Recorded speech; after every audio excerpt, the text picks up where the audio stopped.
Hello guys, once again welcome back to our spoken English learner channel.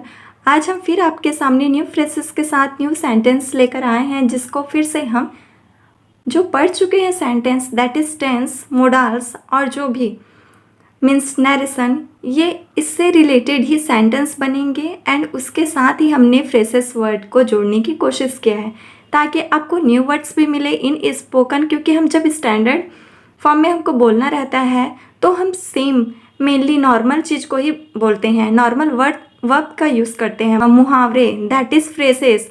तो उनका use करते हुए हम अपने बात को कैसे अट्रैक्टिव बना सकते हैं और कैसे अपनी बात को बेटर तरीके से रख सकते हैं, इन सब के लिए ये सारे वीडियोस फ्रेजेस जानने बहुत ज़रूरी है, जिसके साथ ही हम इस सेंटेंस को और भी इंटरेस्टिंग बना सकते हैं। तो चलिए आइए देखते हैं। और सामने वाला अगर हमसे ऐसे इस तरीके से बात कर देता है, सेम चीज़ ही बोलेगा वो भी हमको, बट एक न्यू वर्ड्स का इफ़ेक्ट ही कुछ और होता है। तो उस वर्ड्स को समझने के लिए और साथ ही साथ ऐसे वर्ड को यूज़ करने के लिए भी हम कैसे यूटिलाइज करेंगे, अपने नॉलेज को कैसे इन्हेंस करेंगे, ये हम इस वीडियो के थ्रू देखेंगे। तो चलिए जुड़े रहिए हमसे। फॉर द सेक ऑफ एक फ्रेसेस है गाइस, ठीक है। फॉर द सेक ऑफ एक फ्रेसेस है जिसका हिंदी मीनिंग क्या होता है कि खातिर, के लिए मीन्स जब कहते हैं ना प्लीज़ गॉड के लिए चुप हो जाओ, भगवान के लिए शांत हो जाओ, मैंने तुम्हारे लिए ये सब किया, मैंने तुम्हारे ही खातिर ये सब किया और तुम ही कह रहे हो कि अब जाओ। तो ऐसे वर्ड्स को कैसे बोलेंगे? स्ट्रक्चर्स कुछ नहीं है, जो हम सेंटेंस बोलते हैं नॉर्मली टेंस से रिलेटेड या अपनी बात रखने के लिए जो भी सेंटेंस कहते हैं, यहाँ पर नाउन न रख के प्रोनाउन रखा जाता है, क्योंकि ऑब्जेक्ट में तो नाउन आता नहीं। यहाँ नेम भी रख सकते हैं हम। ओके, एग्जाम्पल देखते हैं। राम ने उसके स्वास्थ्य की खातिर धूम्रपान न करने की सलाह दी। ओके, की खातिर, यहाँ पे देखिए, यहाँ पे हमको जोड़ना है, की खातिर है। इसका स्ट्रक्चर कैसे बनेगा?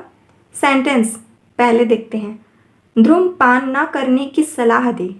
ओके, लास्ट को पहले राम ने दी, तो राम सब्जेक्ट हो गया। सलाह देना एडमोनिस्ड, राम ने सलाह दी उसके स्वास्थ्य की, किसी और के स्वास्थ्य की बात कर रहा है, सो राम ने उसे सलाह दी।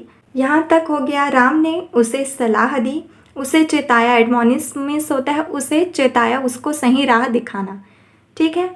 सो सलाह दी धूम्रपान ना करने की, फॉर ना करने की को क्या बोलेंगे? Against smoking. अब डाल देंगे की खातिर, फॉर द शेक ऑफ। अब यहाँ पे क्या हो जा रहा है? ऑब्जेक्ट क्या है, बचा क्या है सेंटेंस में? उसके स्वास्थ्य की, फॉर हिज हेल्थ। हो गया।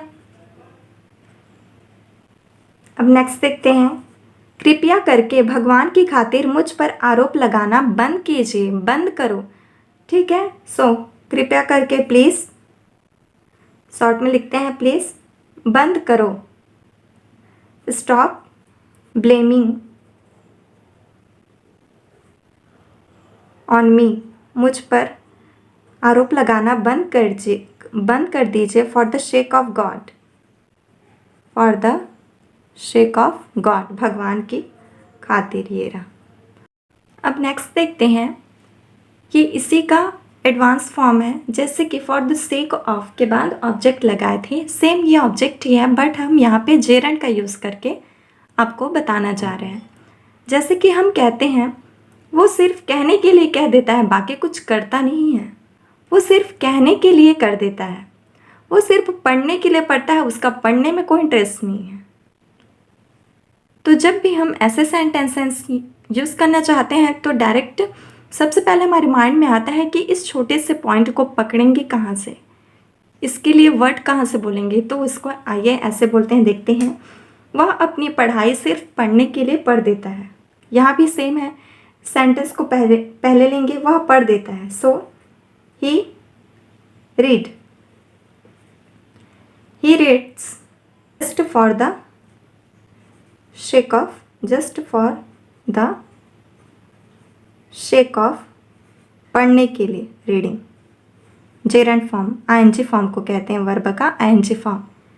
नेक्स्ट देखते हैं, तुम सिर्फ कहने के लिए कह देते हो, बाकी कुछ करते नहीं हो। सो यू कहना को क्या कहेंगे? स्पीक कह लो, टेल कह लो, कुछ भी। स्पीक, तुम सिर्फ बोलने के लिए बोल देते हो, just for the sake of speaking. या फिर टेल का भी यूज़ कर सकते हैं यहाँ पे आप, है ना। तो मीन्स यहाँ पे वर्ब का जेरेंट फॉर्म हम यूज़ करके अपनी बात रख सकते हैं। So okay guys, we will come soon with the next video. Till that, just keep practicing, be safe, and if you are new, then don't forget to subscribe our channel and press the bell icon for getting the newest notification regarding this channel. Okay guys.